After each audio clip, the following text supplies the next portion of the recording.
Well, good afternoon, everybody. This is Patrick from the Poison Pen Bookstore, and we're here with another of our virtual events. And today we have Bryan Christy here talking about his brand new book, In the Company of Killers. And just this afternoon, we got our shipment of signed books right here. So I'll go ahead. I don't think we have very many left, do we, Barbara? But I'll go ahead and put the link in the comments field in case we have a handful of them left. So as always, I'll be monitoring the comments on Facebook. So go ahead, and if you have questions for Bryan or Barbara, go ahead and put them in there. And I will reemerge from the shadows towards the end of the program with any questions that you might have. In the meantime, Barbara, I'm going to turn it over to you. Thank you, Patrick. Isn't that great? It adds a really noir feeling to these Zoom events. You know, I love the way Patrick just disappears and comes back. Let me mention that Bryan signed these books for us at home, and we were just talking before we started about how an author, this is his first novel. He's probably never going to forget signing that first shipment of books, right? That's absolutely true. Yeah, it was overwhelming.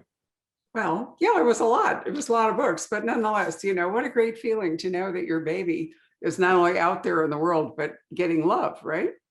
Absolutely, yeah. Oh, a little toast to you. Congratulations. Thank I know you. yesterday was publication day, but we're close. I'll join you. Terrific. So for those of you watching, Bryan's real life is actually as interesting as the, well, not quite as exciting maybe in some respects because he hadn't killed anybody. At least I don't think he has. But fascinating background. So I think rather than starting talking about the book, I think it would be more worthwhile to talk about Bryan and his life, and therefore the platform that he brings that underpins this book and makes it feel so rich and authentic and thrilling, because it's a thriller.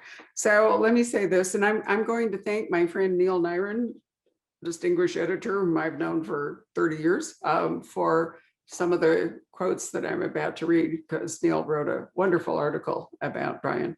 So according to Neil, Bryan Christy knows what he's talking about. He's the former head of special investigations for National Geographic, a documentarian whose film, Warlords of Ivory, was nominated for an Emmy, and the author of a book about reptile smuggling, The Lizard King. What a great title that is. Described by the New York Times as, quote, a wild, woolly, furry, feathery, and scaly account of animal smuggling on a grand scale. So how much of Bryan is in the character of Tom Clay, the lead in the Company of Killers? So Bryan, enlighten us. Well, so Tom Clay is an investigative journalist who goes around the world targeting wildlife trafficking kingpins. He has a second role as a CIA asset, and the deal he struck, it's kind of a devil's bargain with the CIA early in his career, is that Clay will give the CIA some information from his travels in the field, and CIA will provide Clay with the intelligence he needs to turn his pretty good stories into award-winning stories. So actually his job is really good cover, right? It's perfect cover. And so my job, to underscore the similarities, was to go around the world for National Geographic and target wildlife trafficking kingpins and bring them to the page. And we got to create multi-year investigations targeting some pretty bad people. That part is the same for me and Tom. Tom has a darker background. He had a problem childhood. His mother was murdered early. He was tied to the Philadelphia Mafia. I don't have those connections, and I also was never a CIA asset. But we do share. Well, you say that, but come on now, can we really trust you, Bryan? What would you say if you were actually a CIA asset? You deny it, right? No, Barbara, I would tell you. Sure you would, right here on television. I love it. Anyway, well, I'm just saying that I don't think we could really seriously trust you and whether you're a CIA asset, but it's okay that we know for sure that Tom is, right? Yeah, well, Tom is. And so those are the techniques that I give away in the story, in the book, are techniques I've actually used as a criminal investigator. And there's some of my secret sauce sorts of things. So it was fun giving those away. And it was also fun exploring the emotional background of a guy like Tom, and what it takes to investigate people and befriend people over long periods of time, and what that does to you psychologically. And those were interesting things to explore personally, but also to deliver on the page. So if you are engaged in the kind of work that Tom and formerly you were engaged in, does your mind ever really turn off from stories, or is it, always humming away in the back of your brain? Yeah, you're constantly thinking. And, if you're on an investigation, you are 100% always thinking. Whoever you're with, you're thinking, is this information I can use? Is this, I need to move this person in the direction of information that they may have. If they don't want to give it to me at the moment, how do I get them there? And so you do have a parallel track. You're having one conversation at that time, and you're having a second conversation, or more than another one, in the back of your mind, thinking, okay, where do I need to go? Yeah, it happens. Right. So your brain is processing on two levels all of the time. I have sad news for you, because at my age, which is 80, I have what I call it as the failure of the retrieval system. I haven't actually forgotten, but Right. accessing that takes a long time. And I think what happens is, over the years that you just acquire, there's such an accretion of material that your processing thing slows down. You can almost hear it whirring. It's hilarious that live events in the store, when I do that, when I go, whatever, people help, they raise their hands, they look at their phone, they go, feed it to me. But for somebody like Tom in the field, he can't afford that. I mean, he's going to have to keep up with processing everything simultaneously and not depend upon other people to bail him out if he forgets. So did you leave investigative journalist just in time to be a fiction writer before this horrible thing happens to you? That was one of the things I thought about was, so I want to write, and the way I approached journalism was to tell stories that could make a difference. And so I picked bad guys that were powerful enough to deliver. If I could get them on the page, I could deliver some emotion from my audience. And I picked species that were endangered and that people cared about and I cared about. And I went after them with real vigor. But I saw over time that there were issues bigger than single individual species. There were criminal enterprises that extended beyond animals. There were corruption issues, terrorism issues. And I wanted to get those on the page.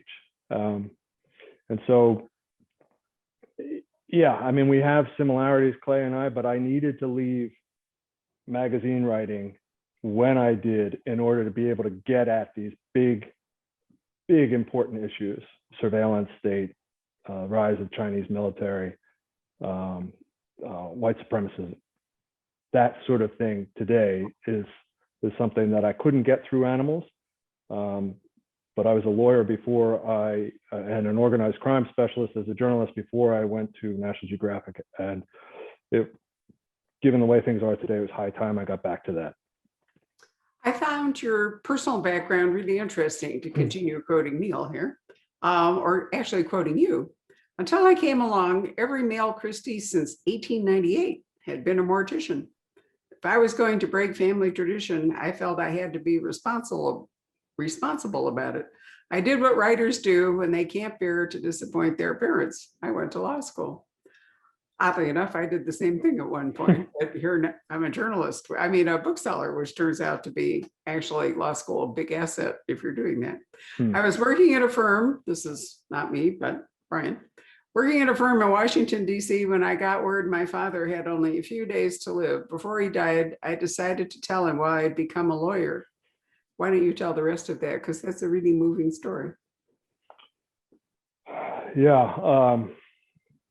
So I had never been able to tell him that if I was not going to take over the family business, I felt like I needed to be responsible with my life. So I majored in accounting instead of being the writer that I had been since I was a little boy. I majored in accounting in college. I went to law school. I took these steps to have a building block. I thought of my life as a pyramid. If I build the base wide enough, I'd be able to go really high. And I moved to Washington, where climbing is everything. And then my father got ill, and I had a chance. It just was a reset to say what matters. And I told him about that, and he looked at me. He had loved to fish his entire life, and he said to me, I've worked very hard and honorably my whole life, but what I really care about is throwing a worm into a lake. So if you can find your lake, you go do that. And I went back to my law firm, which I enjoyed very much, and I had an extraordinary partner I worked with, and I quit. And I committed to writing, and I, unfortunately, the beauty of that kind of story dissipates very quickly. So it didn't turn into this wonderful, and then I sold my grand novel. Instead, I had to sell my house. I sold my car. I left Washington. I moved back to the funeral home in New Jersey that abandoned my grandmother's house. And I moved upstairs to my father's room, and I kept writing. And that didn't work out. I pitched a story over and over again. I couldn't sell it. Finally, I got a lead. I went up to New York to meet with the agent that was going to represent me. The date was September 10th, 2001. And the next morning I got up, and planes hit the two towers. I went down to volunteer as the third tower came down, and my career went with it. And I decided I wanted to do something more aggressive, more directly impactful. And so I turned to journalism. Got it. And how did you land a gig with National Geographic? I mean, that's so prestigious. They don't just take people off the street. I was working on a book called The Lizard King, as you said, about reptile trafficking. They had a writer there who wrote for them regularly named Alexandra Fuller, and she had read some of my work and introduced me to her editor, who was interested. He said, "We're having trouble with a story we want to do about Asia's wildlife trade. If we gave that assignment to you, what would you do with it?" And I said, there's one story. If you want to tell the story of Asia's wildlife trade, there's a guy in Malaysia called Anson Wong. He's the Pablo Escobar of wildlife trafficking. I'd go after him. And they were reluctant. They said, "We don't do crime stories." I said, "Of course you do crime stories. You have every endangered species stories you do. You have a dead animal, and when you call something endangered, you're putting a chalk line around it, just like a crime scene. You have wonderful settings for these stories. You're just missing a villain." And I said, "Let's change your format from victim-based stories that are sort of enervating for people, sad stories for people, to villain-based stories. And we'll frame them like a Law and Order episode, and we'll structure the investigation like an FBI undercover investigation. We'll go after them." And they gave me, they said, "Well, we'll try you on this one story." And that story ended up with the arrest and imprisonment of Anson Wong. He got the longest prison term in Malaysian history. They changed the law in Malaysia. The anti-corruption team raided the government official that empowered him. And that became a model that I used to go after other subjects. Wow, that is really fabulous. And also, it's a wonderful way to prepare yourself to write a thriller, this thriller in particular, but thrillers in general. So, sorry, you actually had said something about that, but I passed over that. You have an uncle, an FBI undercover agent. So you had in-house expert knowledge at your fingertips. He's my secret weapon. I was at the Iowa Writers Workshop for a summer, and just finishing up there. And I hadn't sold that same first novel, the one from the 2000s. And he called me and said, I hear you are committed to writing. And I mean, I had a dog and a futon. That's what I owned. And I said, yeah, I'm committed to writing. And he said, well, if you come visit me, I'll tell you my story. And all I knew was that he disappeared from our family in the 80s. He had been one of the FBI's first long-term undercover agents. And he was my idol as a kid. And I went to see him, and I ended up staying with him for weeks. And he started out by telling me what happened 30 years before. And then eventually I started reaching out to the people that he was targeting. And he said, you're pretty good at this investigative stuff. Why don't I train you formally? And that's what we did. So many things have led you to this very moment. Wow. I mean, it's like it's absolutely meant. We did the national book launch for Jack Carr Monday night, and Jack's life as a Navy SEAL and the fact that his mother is a librarian, those are the two things that propelled him to very successful start of a career. And so, you have sort of similar stories there. I think, we're living in an age where there's all this sort of cultural appropriation crap going on. You're supposed to be the thing that you're writing about. And, mostly it's applying to race or gender or something. But I do think that it's really interesting that you and Jack have lived, in fact, the life of that you're now going to portray in fiction. I'm assuming that this is not Tom's only appearance ever, that I mean, I know how publishing works, so they didn't sign you for a one book deal here. So, you've got Tom launched very successfully, and it'll be interesting to see where he goes, but it's almost like the past is prologue for you. Yeah, it's really exciting to be able to kind of Tom 1.0 is starts off at least very similar to me, as the book for me was it's kind of me in a bunch of ways, because the book starts off as a wildlife trafficking story. That's chapter 1, but it very quickly becomes clear that was a setup by others that want to manipulate Clay over time, and the rest of the book has very little to do with animals or wildlife.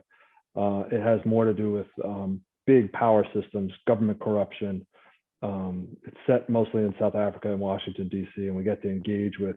So I get to bring in my experience as a lawyer, and I worked for a senator in Washington, and I worked in the White House, the executive office of the president, for a little period of time. So Tom gets to revisit those places. And next, he's already underway. I'm looking over at my desk, but he's off to do some things. I'll continue to give him the tools that I can as a journalist researching his stories, but he's off doing stuff that are going to be pretty cool for him. Wow, I can't wait to see the next one, because I certainly love this one. So finishing up for Neil, the book is filled with intricate detail, and that is to say, in the company of killers, about a host of things: hunting, Africa, international geopolitics, weapons system, computer security, and a good deal more. So, you certainly haven't flinched from tackling big themes. In order to do that, have you had to, Bryan, write violence into this book? That's interesting. The places I've been, and the Clay goes in Central Africa. Part of the book touches on Central Africa, and you don't have to write violence into Central Africa at all. In fact, I wish you could write it out.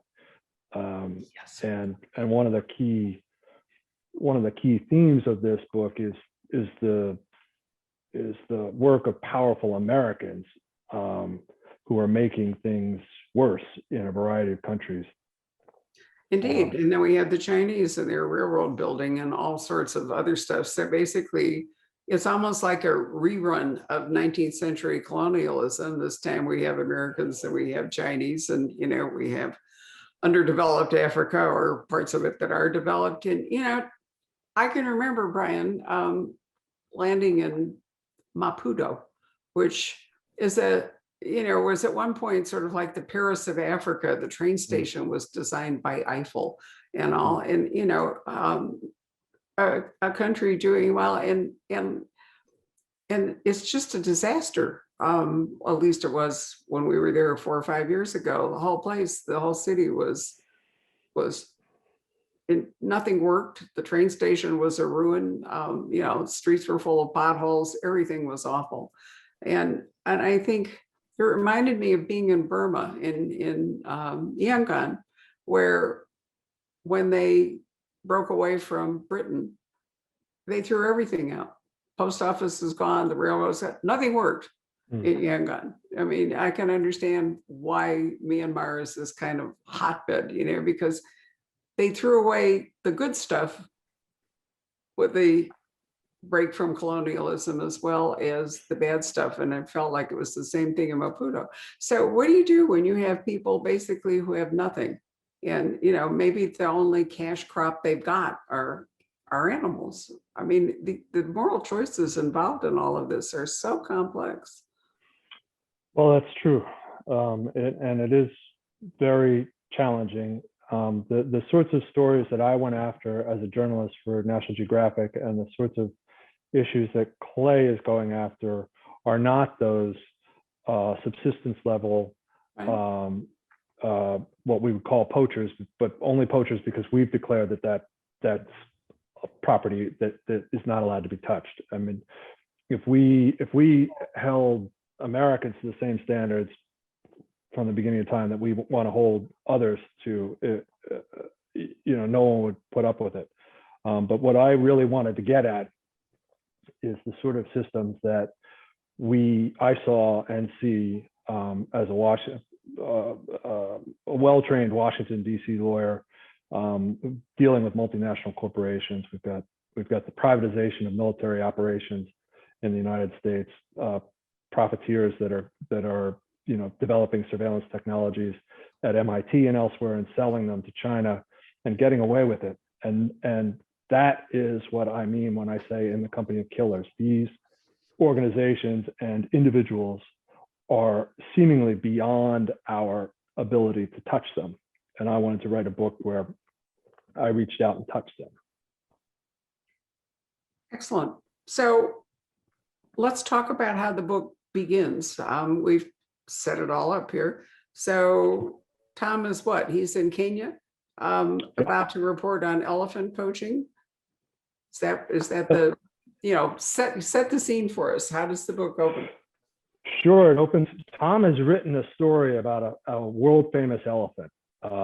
They call them big tuskers, or a tusker, with those long tusks that you see in the iconic photographs. And because of that story, that elephant's tusks have become a prize, and people are trying to kill that elephant. And that is a realistic scenario. In fact, I stood over the corpse of a Satao, another world famous elephant that was made famous by people who report on these kind of beautiful animals. And one minute he was this grand elephant protected by a herd or a small group of other males. And the next minute I was standing over his corpse and taking a piece of his tail so that I could get the DNA analyzed in case we could get the technology to track his tusks, because they were one of a kind, and when they showed up, we might be able to link them. That experience of mine inspired what happens for Clay in that opening scene. He's out there trying to protect the elephant that he made famous, and he's on a operation with Samburu warrior named Bernard Lolasoli, and Bernard is his best friend. They've been on operations together many times, and they're closing in on the elephant when Bernard is murdered. He's shot, and Clay is also wounded, but obviously he survives, and that was the beginning. And Clay has an idea who was behind the shooting. There's a kingpin that's been operating, a South African who's been operating across Africa. Again, that's inspired by some of my experience, and Clay, commits to avenging his friend's death. Well, you did have to have a villain, as you pointed out. So, you've created a really good one. I read in something, I think it was today or yesterday, that the decline in tourism has allowed the white rhino population of Nepal to significantly increase, maybe 30-some% or something, because the animals have had more time to range around, more time to mate, it's not stressing all the time. And I was thinking about, the terrible effects of tourism. I mean, I am one, so, I'm guilty here, but, I've been on a photo safari in South Africa, for example, and one of the things they try to observe is radio silence if they find any of the, rhinos in particular, because of this whole Asian thing about the horn. And yet, our presence there makes it easier for poachers to find these animals and destroy them. So we can't excuse ourselves. Our own activities are putting these animals in danger so badly. Well, I think that there's a bit of a case by case, because overall, the thing that these places need more than anything, and the thing that individuals watching this can do, is actually get on a plane when it's safe and go visit. Because as disruptive to the rhythms of some animals, it can be what the communities really need are those dollars to finance the protection. And the animals are really pretty flexible with most cases with respect to, they become socialized and can kind of deal with the intrusion. That certainly it's better to have a car full of photographers than a car full of rifles. So well, I mean, it's a constant question about, human and animal interaction. I mean, here in Scottsdale, coyotes roam the streets from time to time because they've been displaced. There's, mountain lions, Sabino Canyon in Tucson, which is a big hiking thing and all. There's a mountain lions present. And so, who gets priority? Is it the people hiking? Is it the mountain lion? Do we kill the animals in order to preserve the people when, we're erasing their habitats on a daily basis or intruding into their habitats and so forth? So, it's I think it's a worldwide issue, but there's a difference between people butting up against animals and people actually hunting them and, killing them for profit. Yeah, I think, and I should have said this. I should have said this already. The reason that tourism is important and to go on safaris is really important to protecting those animals.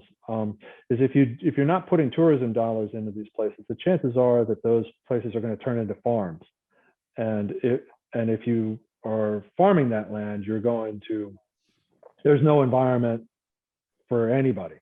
Any of the creatures, the whole ecosystem changes. So, but yeah, wherever you go, there's a challenge for sure. Right. Well, I mean, the Amazon rainforest is a similar problem. If you're logging it and turning it into farmland in order to make money, then you're destroying a whole lot of things, and also potentially letting loose viruses and other stuff. So, bottom line is there are too many people. I mean, there just are. But which of us volunteers to be lesser? Not one of them. There we go. So anyway, so Tom is he's in Kenya. His friend is murdered. He identifies the person that he thinks he wants to go after. What more can you tell us without it being a spoiler? Well, he he's offered an opportunity by the CIA to go after this guy that he's identified, Ross Botha. And he takes that offer, and it sends him to South Africa, where he embeds in the office of a South African special prosecutor named Hungry Khoza, who's he's had a relationship with in the past. And he has to lie to her to get into place. And the story proceeds. I mean, she is investigating the South Africa's president at the time, and his pitch is, look, I know you're also after Ross. I'll take him, and you can go after the president more directly. And that is the cover that leads to all sorts of problems for everybody. Got it. Well, it's a very promising start. Now that you have written one book, are there characters in it besides Tom that you feel you will need to bring forward into like the next book? Because this is what happens with a series. You always wind up, with an accretion of characters as you go along. Yeah, that's a great question. I mean, I put some things in the book that I wanted to explore in the future. Tom has a brother that we don't spend much time with. I know a lot about that brother now, and I'm not going to say a lot about that. And Tom has a few other relationships that, like me, I mean, I have investigated criminals in the past and really and maintain a kind of relationship with them, and they're able to reach out to me or me tap into them in ways that have helped me. And I think Tom would be wise to follow a little of that. You kind of have a choice when you're doing a series. You can use the Jack Reacher model, which is, every place is a new place and a whole new group, and there are no encumbrances or few long-term relationships. John D. McDonald, Travis McGee, it was a new woman every book. It was like a reset. But there's a difference between romantic relationships and professional colleagues, or, so I think you have to just sort of feel your way as you go along. Does he need to have any kind of personal romantic attachment, or are his relationships going to be more work-oriented? The CIA is going to complicate it because spies are not known for their successful domestic lives, so you've got all kinds of interesting stuff you can do going forward. Yeah, I'm really excited about that.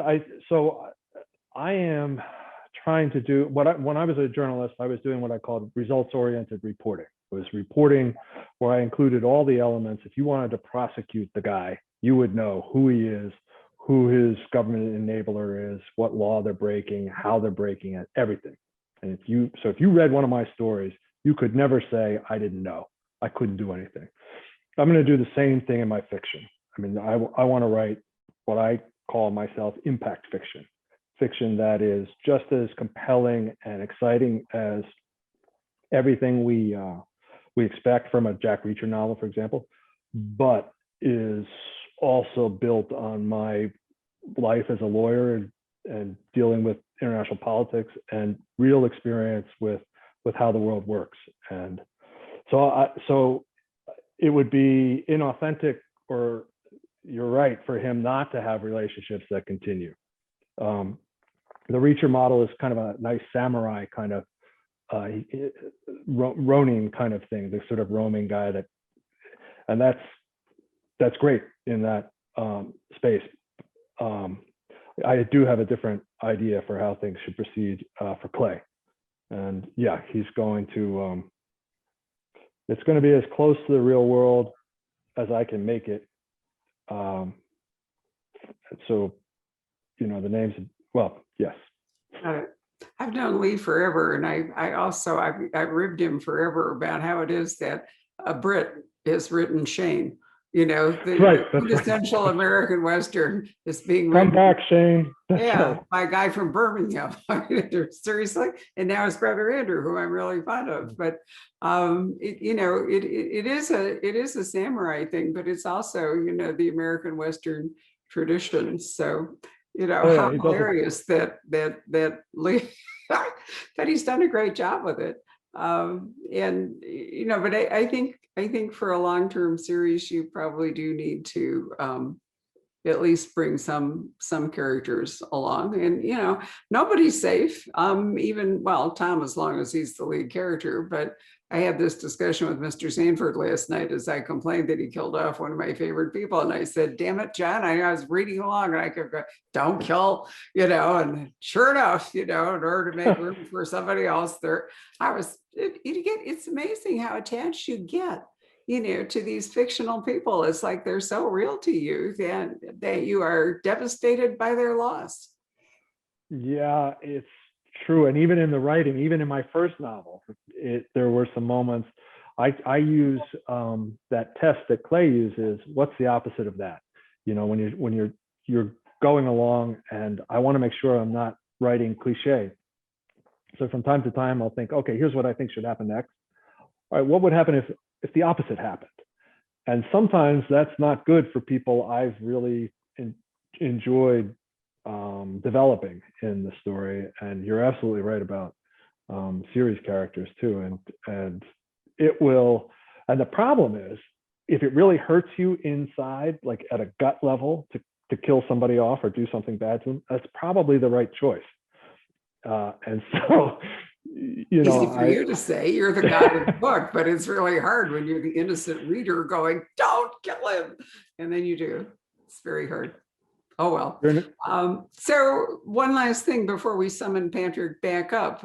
Since you have had a career in journalism and so forth, then writer's block is probably not something that you fear, because you don't get to have it if you are producing copy for publication. Have you had any trouble? Because you had a book you couldn't sell for a long time. Do you feel like something has changed so that this book went well and now you're moving along, one hopes, briskly with the next book? I think the difference between, so that book was 2001, it was 20 years ago. Yeah. And in the interim, I'm wiser. Not only do I have more experiences, and so I can tell more colorful stories, but I'm a lot wiser and a lot braver about probing myself and others around me psychologically and emotionally.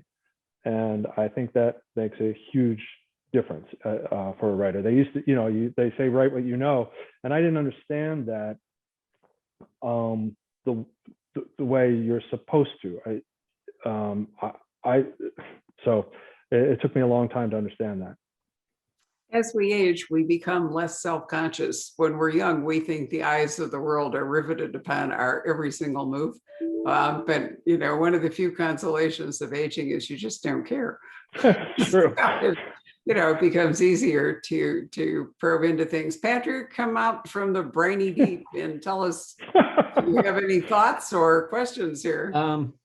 There are a couple of questions. I think you've responded partly to this one. Pamela asks, did your investigations cover both dead and live trafficking of animals? For instance, rare live animal trafficking to collectors.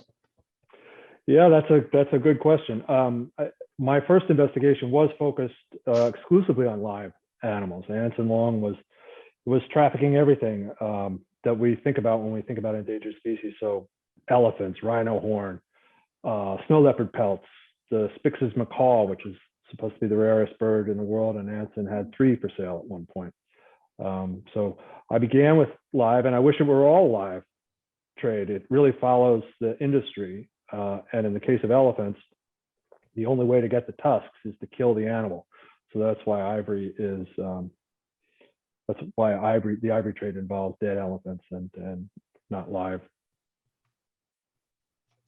Let's see here. Well, by the way, what was that horrible TV show, the Joe Tiger, or you know what Tiger I'm King. talking. What's it Joe called again? Exotic, the Yeah. Tiger King. Yeah. Yeah, I'd be interested to hear your thoughts on that. Well, so Tiger King began as a reptile story, and the director, I know the director. I know many of the people involved on both sides of the camera. Part of that team is has the rights to the Lizard King right now, which is my first book. And they are working, I think, on a different track, a track that tells a fuller story of all sides of the trade. And I'm looking forward to that project. Let's see here. Claire asks, what do you like to read when you're not writing? Are you reading anything that inspires you right now? Let's see. Right now, I'm reading The Committed by Vietan Nguyen, which is extraordinary. His first book, The Sympathizer, of course, was amazing, and his use of language and character development and just the joy that he writes with is inspiring. That's about it for the specific questions from the audience. Bryan, do you have any questions for us? I mean, here you have two knowledgeable booksellers sitting here. Was there anything that we could tell you that would be helpful? What can I do to sell more books?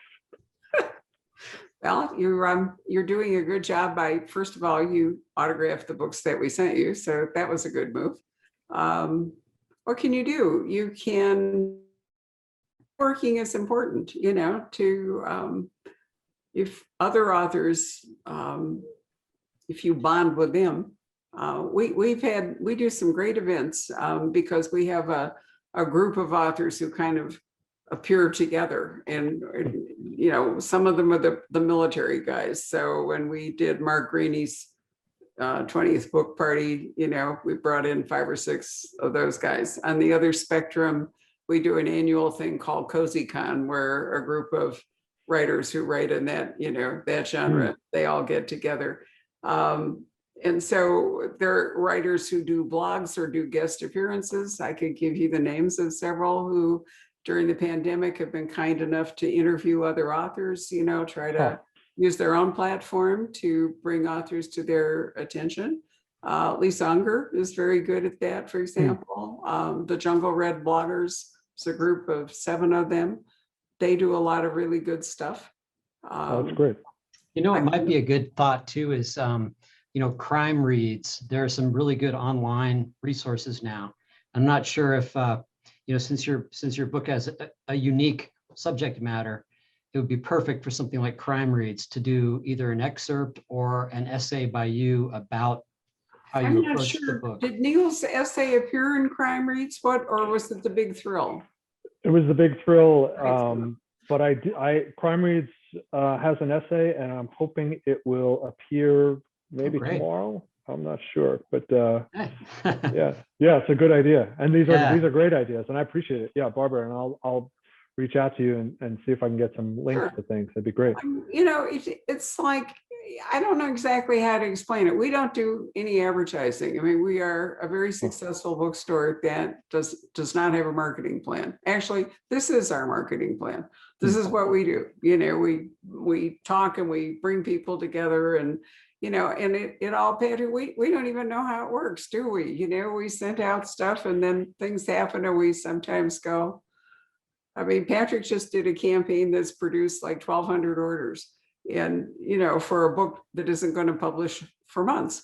So you have to kind of get ahead of the game. But I think it's wonderful that you do this.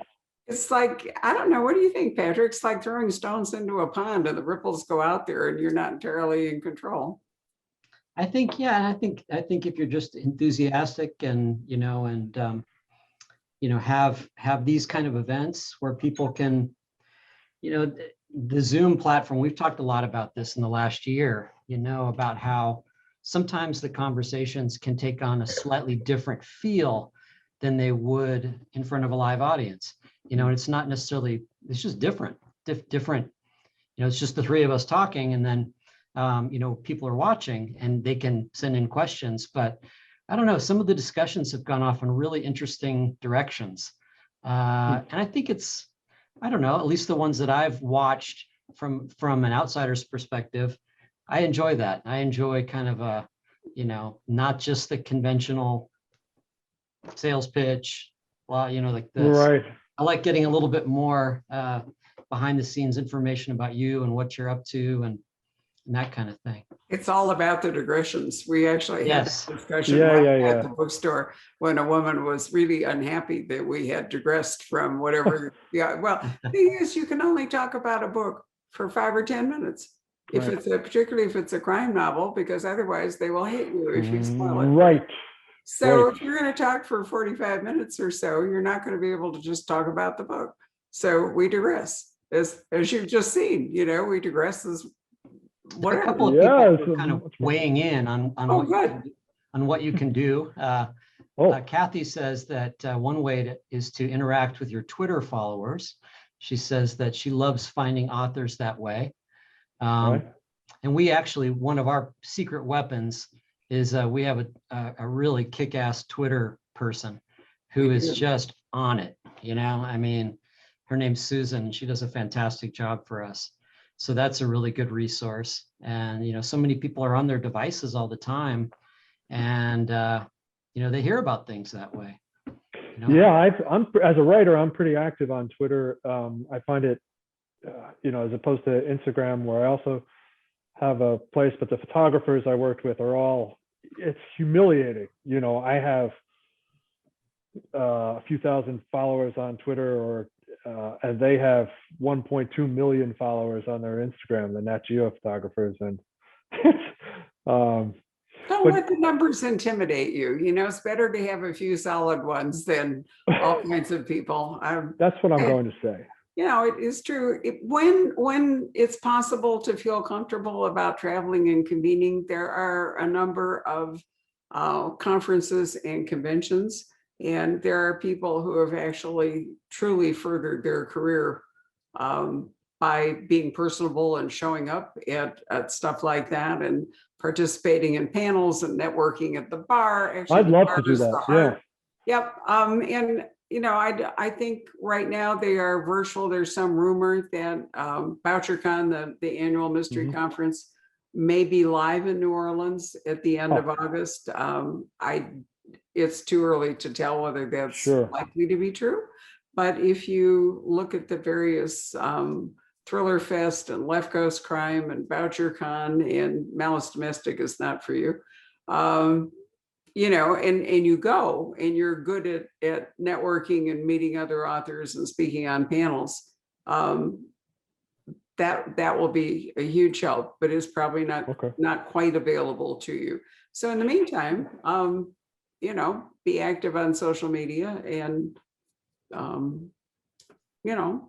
write a great book. That's the key. Which you already did, fortunately. Yeah. Which is why we're Thank here. You. Yep. I'd love to come out and visit you guys if we will be absolutely delighted to have you. Have you had a chance to meet Will Staples, who wrote the other books somewhat like this called Animals? I have not. He's a really great guy, and he has incredible screenwriting credentials. He wrote The Right Stuff. He wrote some game. What was the name of the game, Patrick? It was like the best-selling game of all time. Can't remember that. Anyway, really fabulous guy, and I'll send you the link to the Zoom event we did with him. But you guys have some interesting parallels and all. He's actually donating all of his profits to animal conservation because, as he modestly says, he's been successful. It is, I guess. He really has been. But anyway, I like him a lot. And so let me send you that, but I could put you in touch with him, and, it'd be interesting, the two of you, because your books are some of the core material is the same, but there are nevertheless significant differences. I didn't see you as competing, but rather complementary. All right, excellent. Yeah, so that might be a good thing to do. You know, if you can leverage each other's connections, that's Right. always a I have very a really good comment here that's kind of apropos of what we've been talking about. Andrea sorry, says, the subject matter kind of scared me off, but such an intriguing author. His own story is inspiring. I think he's going to be a star. I can't wait to read his book now. Oh, Oh, good. that's Well, very From sweet. initial reluctance to, hey, I want to check this out. And then Pamela says, what is your Twitter handle? It's Bryan Christy. That's it. Okay. Yeah, at Bryan Christy. Yep. Right. wonderful. Well, you've had all these useful tips. How great. Yeah, it's So, wonderful. Yep. Anyway, let me encourage you to look at In the Company of Killers. It really is a wonderful book, and not only a great story, but truly something that will make you think about yourself and your world and how you move through it. So, Bryan, what a pleasure to meet you. Thank you for joining us today. And I want to thank all of you who are watching this. There will be a podcast available tomorrow, and this video will live forever on our Facebook page. So if you know people who might be interested, encourage them to either watch the video or download the podcast. So, Barbara, thank you. And Patrick, very, very much. I love this. yeah, Thank well, you. we have too. It's been wonderful. Enjoy the rest of your evening, everybody. Good night. Thank you. Night. Good night.